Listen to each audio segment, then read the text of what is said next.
In March of 2017, AHA opened its housing voucher program, a waiting list.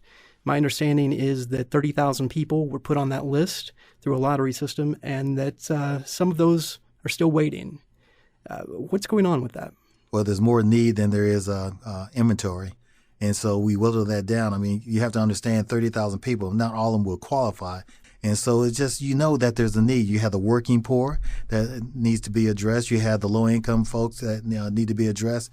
As you know, wages have not escalated like the cost of housing. So high cost areas, you're talking about San Francisco, LA, not Chicago, New York, but Atlanta's going to get there if we're not watching those numbers. How do you watch those numbers? Are you talking something like rent control? Rent control, there's a for and there's against rent control. It just depends. What they say is good in high cost areas. It's not good in high cost areas because you can't do capital improvements like you used to and so forth. And sadly to say that everyone wants to make money, these developers and these landowners, these builders and so forth. I understand that, but someone's got to have compassion and say, let's throw that money out the door somewhat and let's keep housing people and preserve our affordability in this city. Now, you've said you want to work with developers here in the city. If that is not their call, how do you work with them and get that housing that is affordable? It's a show and tell.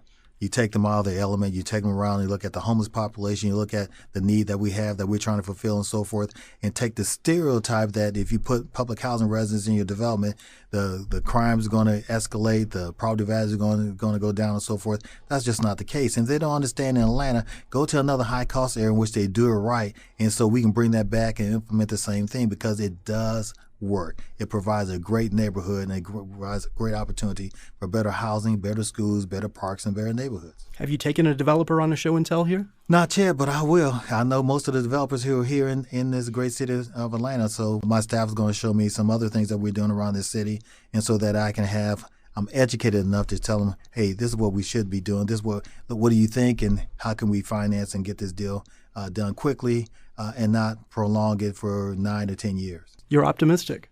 I'm very optimistic. Eugene Jones is the new CEO of the Atlanta Housing Authority. Thanks so much for coming in and taking the time. I appreciate it.